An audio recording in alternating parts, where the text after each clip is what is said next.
Part of the thrill of making flower pots is delivering them to people that use them and bring them to life. And today I'm here at Atlock Farm, a topiary farm that I've wanted to visit for years, delivering some pots to Ken Selody, the owner, who's going to take us around and teach us all about the fascinating world of topiaries.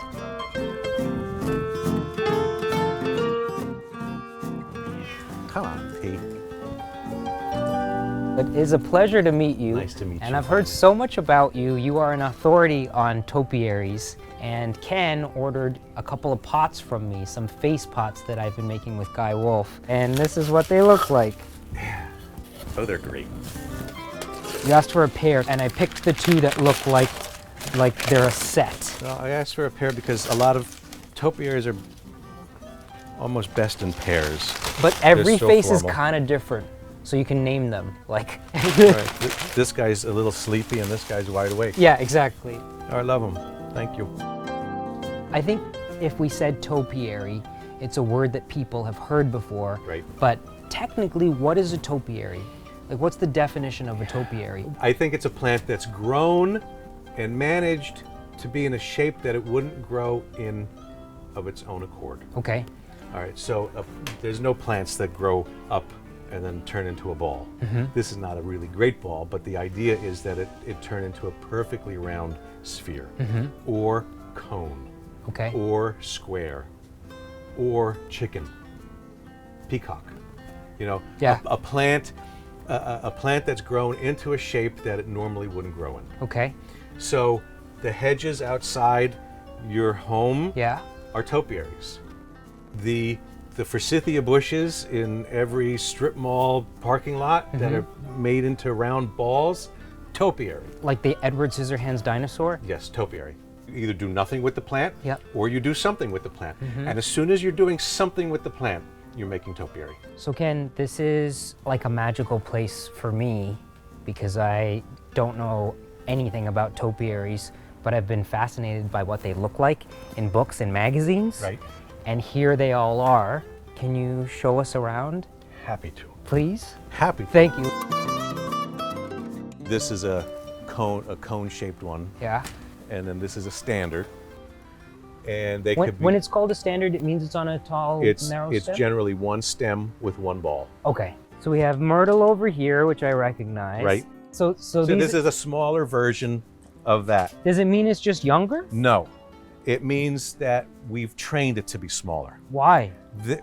Stylistically, Okay. sometimes you want to have multiple, a ball here, and a ball here to make Yep. a little grouping. Okay. All right, when you have a topiary like this, it never grows into a topiary like that. Never. You have to start, and we'll go over this. I'll show you how to do it Yeah. if you're interested in knowing. Oh, very interesting. You have to start with a cutting. You have to grow it up to the height that you want the ball to be. Yeah. And then you start pinching. Once you've pinched it, the ball will grow bigger, rounder, Yeah. but the stem won't elongate. Really? Oh, so this doesn't turn into that? No, never. Someday, if everything goes well, in a few years, it'll be a giant beach ball like this, Yes. but it'll have the stem will always be that length. But the stem will be thicker. The stem will be thicker. Yes. Wow. So how do you get that then? If this doesn't grow into that, how do you get something that's 4 feet tall? You have to grow a little cutting Yeah.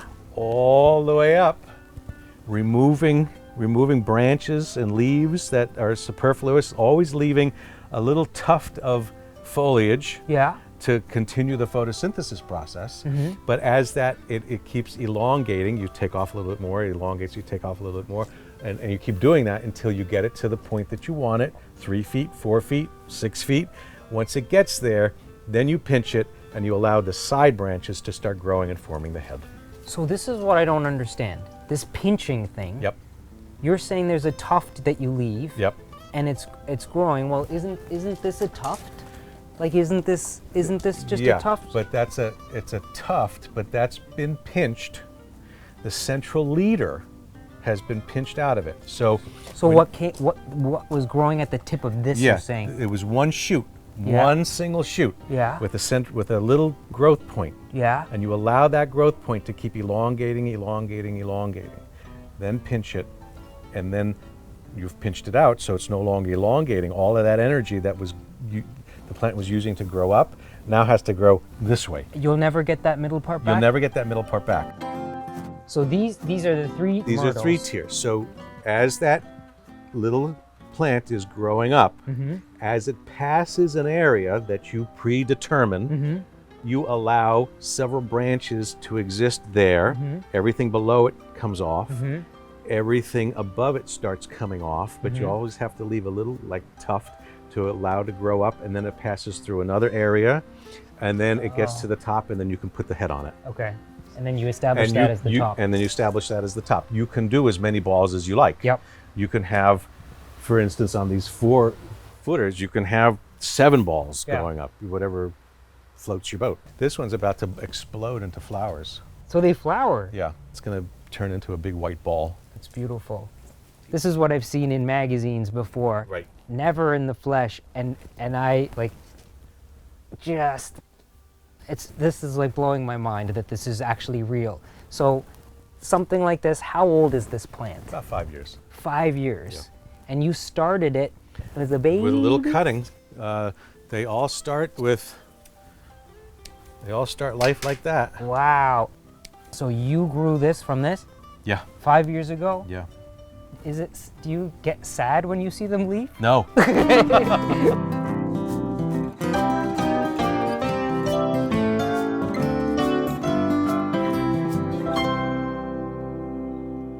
So Ken is going to show us how to actually start a topiary from a cutting. So let me show you, if we had a plant like this that we were going to trim. Yep. This is rosemary? This is rosemary. This is more or less a finished rosemary. Okay. And every once in a while, you've got to trim them. You've got to do maintenance. Yep.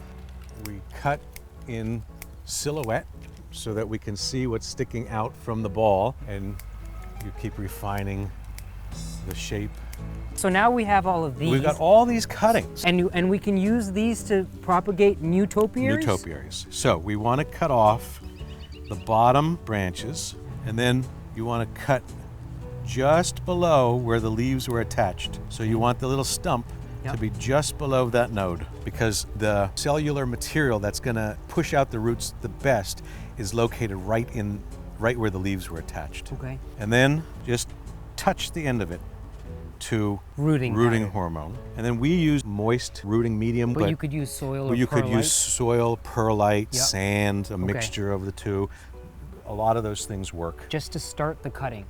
Just to start the cutting. How long will it take for these rosemaries, these new little cuttings to root? Depending on the time of the year, Yep. they go more quickly in the spring, the summer than they do in the fall and the winter.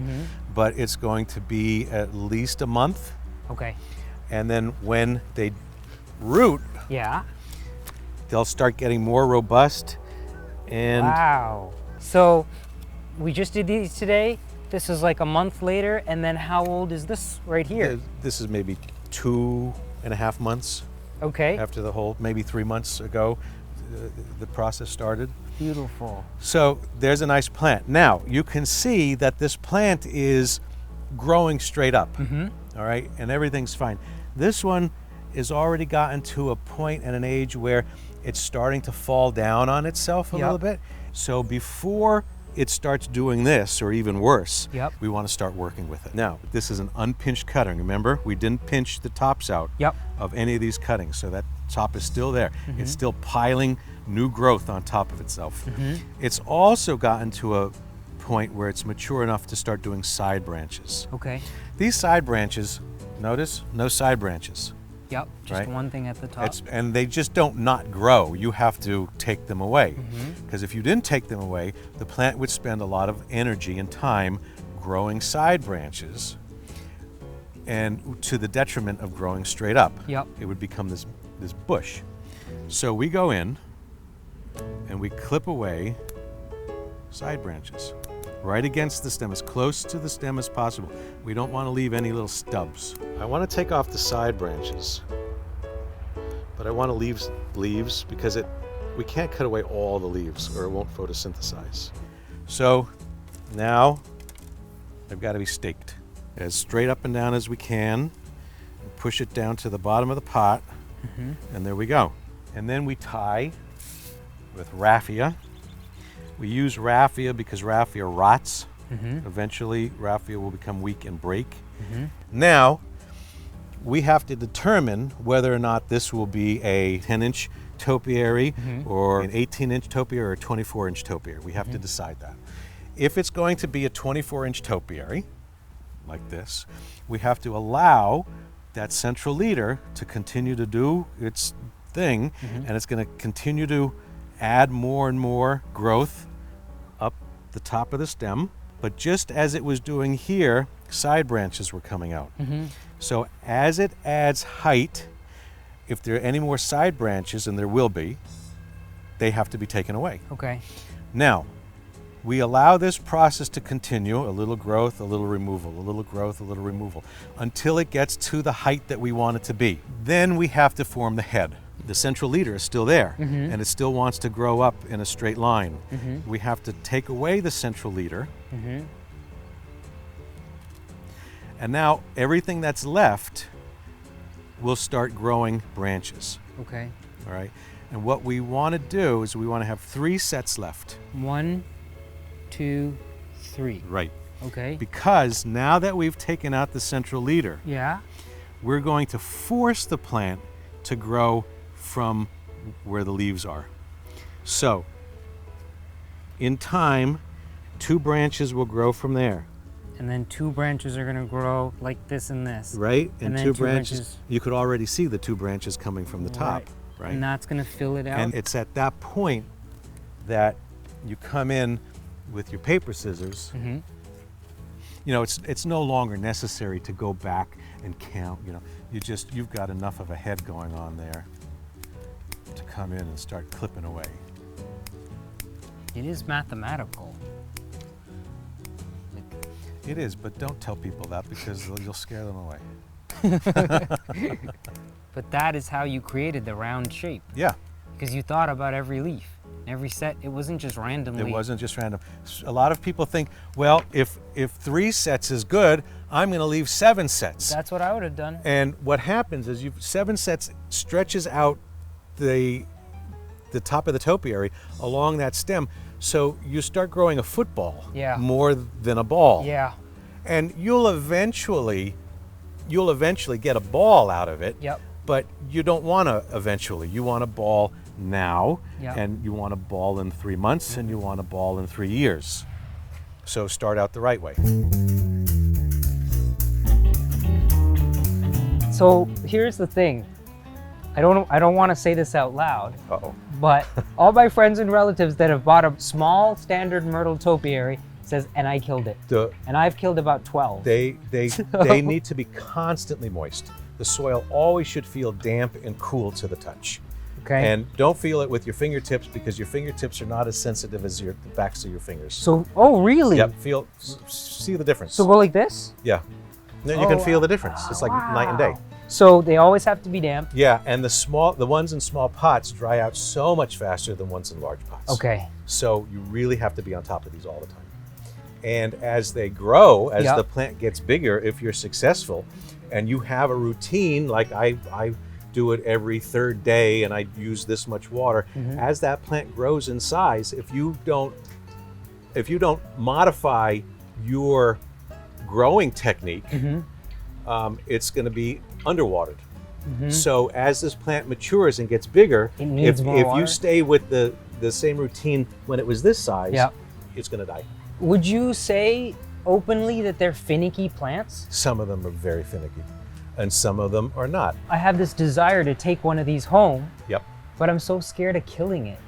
So, I mean, do you just have to just try and then be willing to let it die? Like, so there's 2 mindsets. There's the mindset that says, I cannot let it die. If it dies, it is a total moral failing on my part. Well, that's how I feel about like all of the ones that I've killed. I say that the plants come to my apartment to die. You have to free yourself of that burden. They last so much longer than a bouquet of flowers, even under terrible circumstances. And I buy flowers all the time. And you buy flowers all the time. Yep. All the time. You think nothing of spending $30 on a beautiful bouquet of flowers or more, and having it and you love it while you have it, don't you? You Yep. love it. And when Yep. it goes, it's too bad. It gets composted and you buy another one, and Yeah. you love that one while you have it. Yeah. It should be the same thing with these plants. These plants have the capability of lasting longer. They have the capability of lasting for years and years and years. But the pity would be is if you got it and didn't enjoy it while you had it. You do the research, you try the best to get it to live, and it lives as long as it can possibly live under the scenarios that you're able to provide. It will not live in a dark room, a dark, hot, dry room. You can't put this in your bathroom over a radiator Yeah. and expect it to last for more than just a few days. So you need light you need a lot of light for myrtles. for a lot for all of for them. all the topiaries. There are no topiaries, at least not ones that I grow, Yeah. that will grow in low light. There's not a single one. You can't grow them in away from the window. Really? Not for long. If you want to enjoy that on your coffee table Yep. before Take it and put before it you there. leave for the day, Yeah. put it in the window. Okay. When you come home, put it on your coffee table. Okay. Well, this is why I wanted to come here. So the thing that drew me to this initially were Guy Wolf's pots. Mhm. Like, I think the handmade pots, you see them when a topiary's in them, Yeah. which is for And- me like the pots that I have at home and the pots that I've been making. I've just thought, oh, a topiary would look so nice in some of these.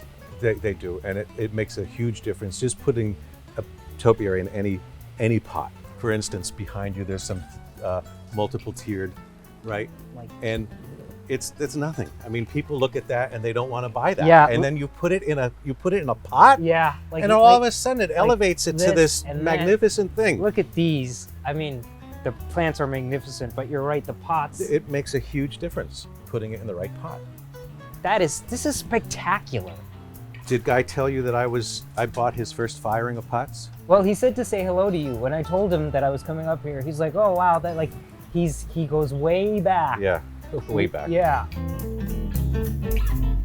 These are some of Guy's very early flower pots that Ken bought in 88, 1990, and these are just a thrill to see. It's a small world, this gardening Yes. world. Yeah, it really is. It really is. I love that I love shape. that too. I absolutely love that shape. Yeah, it's beautiful. This is very, With saucer. this is like a very old style, like the 19th century American glazed saucered flower pots, like Really? from Pennsylvania. Oh yeah, redware. That's beautiful. I got to put these away so you don't break them. Yeah.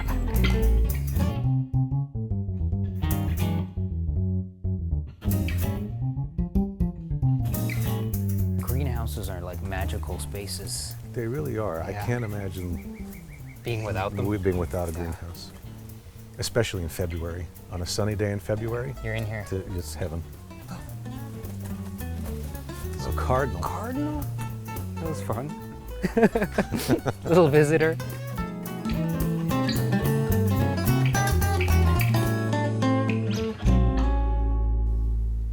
Thank you, Ken.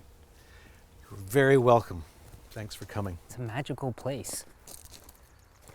Well, what do you think? Could you keep one of these alive at home? If you liked this video, give it a thumbs up. And if you didn't,